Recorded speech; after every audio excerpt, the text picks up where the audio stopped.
ওগো আল্লাহ, ওগো মালিক, তুমি ছাড়া তো আমাদের আর কেউ নাই, তুমি ছাড়া তো আমার আর কেউ নাই। আল্লাহ গো, তুমি যদি মাফ না করো কে আমাকে মাফ করবে? তুমি যদি মাফ না করো কে আমাকে মাফ করবে? তুমি যদি আমাকে মাফ করো তাহলে তোমার কোনো দিকে কমবে না, তুমি যদি আমাকে মাফ না করো তোমার কোনো দিকে বাড়বে না। আল্লাহ গো, তুমি আমাকে মাফ করে দাও। সারাটা জীবন অন্যায় কাজ করেছি, সারাটা জীবন নাফরমানি করেছি, আমার কাছে কালেমার দাওয়াত কম আসে নাই, আমার কাছে কালেমার দাওয়াত কম আসে নাই, আমাকে লোকেরা কম বোঝায় নাই। ওগো আল্লাহ, তুমি আমাকে মাফ করে দাও। মাফ না করলে কোথায় যাব, কার কাছে যাব?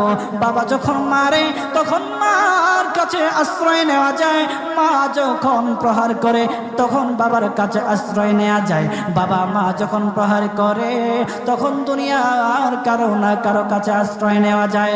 ওগো আল্লাহ, ওগো মালিক, তুমি যদি আমাকে মারো, তুমি যদি আমাকে আযাব দাও, ওগো আল্লাহ, কার কাছে যাব, কার কাছে গিয়া মাফ চাইবো? ওগো আল্লাহ, মেহেরবানি করে মাফ করে দাও। এইরকম কান্না করতেছে, কান্না করতেছে, চোখের পানি তার এমন ভাবে পড়তেছে, দাড়ি ভিজতেছে, দাড়ি ভিজে জমিনের মধ্যে চোখের পানি পড়তেছে, কান্না করতেছে।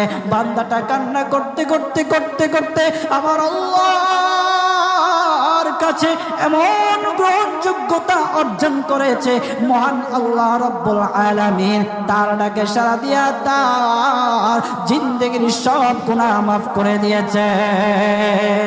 হযরত মূসা আলাইহিস সালাতু ওয়াস সালামের যুগের ঘটনা। একজন বড় পাপিষ্ট ছিল, জীবনে এমন কোন গুনাহ নাই যে গুনাহ সে করে নাই। তার গুনার প্রতি অতিষ্ঠ হইয়া, মানুষ তার গুনার প্রতি অতিষ্ঠ হইয়া গ্রামের লোকেরা তাকে হাত পা বেঁধে জঙ্গলের মধ্যে ফেলে দিয়ে আসে। জঙ্গলের মধ্যে থাকতে থাকে, কিছুদিন থাকার পর মালাকুল মউত যখন তার সামনে এসে উপস্থিত, এর আগ মুহূর্তে সে বান্দা আল্লাহর কাছে ডেকে ডেকে বলতেছে, ওগো মালিক, তুমি ছাড়া তো আমাদের আর কেউ নাই, তুমি ছাড়া তো আমার আর কেউ নাই। আল্লাহ গো, তুমি যদি মাফ না করো কে আমাকে মাফ করবে? তুমি যদি মাফ না করো কে আমাকে মাফ করবে? তুমি যদি আমাকে মাফ করো তাহলে তোমার কোনো দিকে কমবে না, তুমি যদি আমাকে মাফ না করো তোমার কোনো দিকে বাড়বে না। আল্লাহ গো, তুমি আমাকে মাফ করে দাও। সারাটা জীবন অন্যায় কাজ করেছি, সারাটা জীবন নাফরমানি করেছি, আমার কাছে কালেমার দাওয়াত কম আসে নাই, আমার কাছে কালেমার দাওয়াত কম আসে নাই, আমাকে লোকেরা কম বোঝায় নাই। ওগো আল্লাহ, তুমি আমাকে মাফ করে দাও। মাফ না করলে কোথায় যাব, কার কাছে যাব? বাবা যখন মারে তখন মার কাছে আশ্রয় নেওয়া যায়, মা যখন প্রহার করে তখন বাবার কাছে আশ্রয় নেওয়া যায়, বাবা মা যখন প্রহার করে তখন দুনিয়ার কারো না কারো কাছে আশ্রয় নেওয়া যায়। ওগো আল্লাহ, ওগো মালিক, তুমি যদি আমাকে মারো, তুমি যদি আমাকে আযাব দাও, ওগো আল্লাহ, কার কাছে যাব, কার কাছে গিয়া মাফ চাইবো?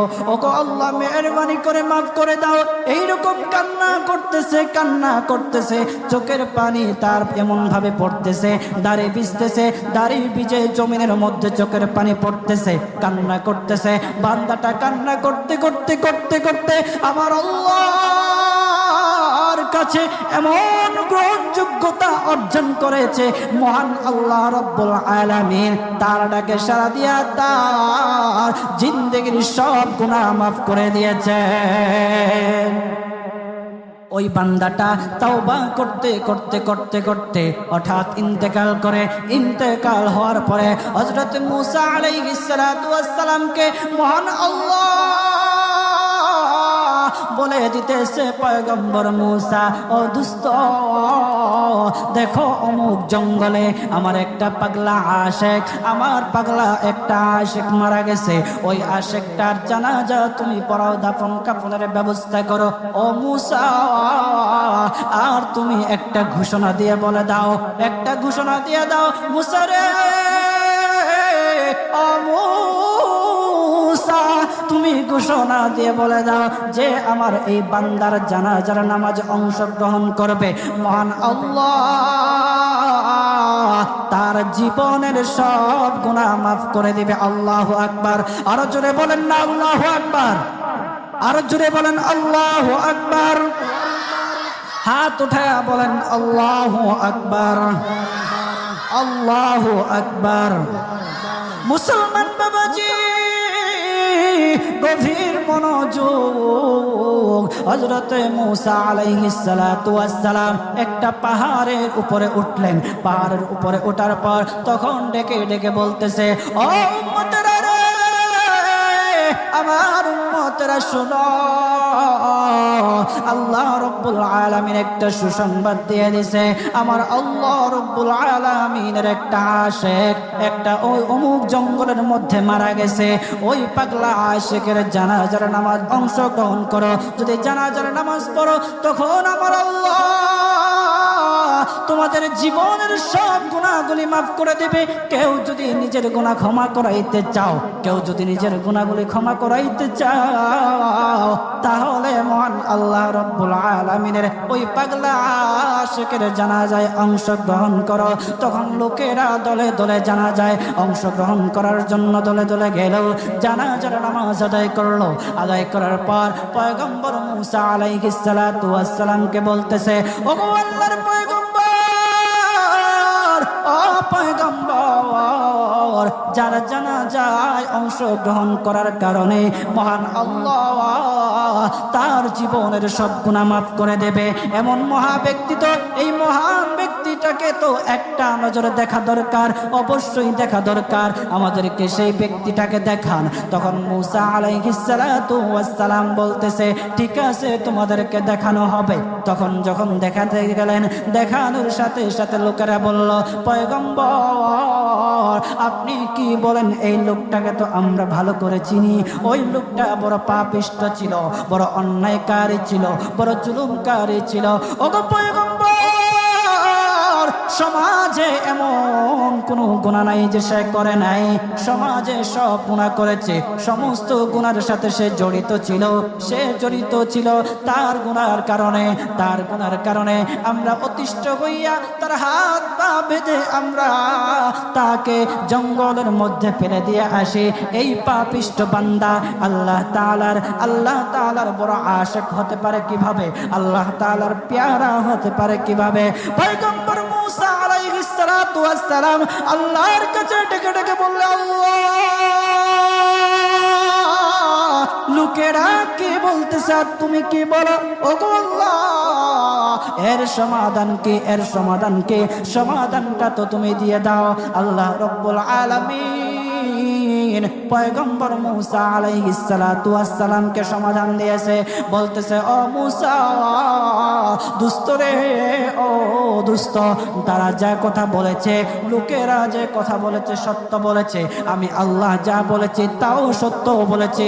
ও পয়গম্বর মূসা তারা যা বলেছে সত্য বলেছে।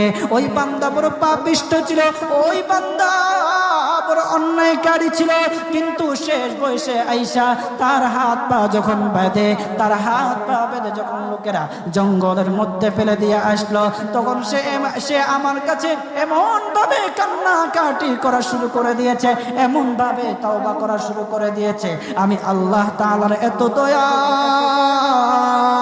আমি আল্লাহ তার ডাকে সাড়া না দিয়ে পারলাম না, তার ডাকে সাড়া দিয়ে দিলাম। ও মূসা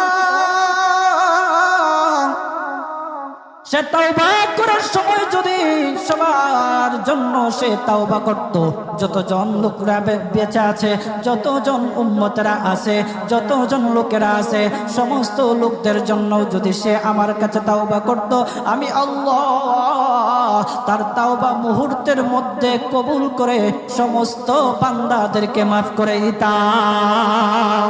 সুবহানাল্লাহ, জুড়ে বলেন।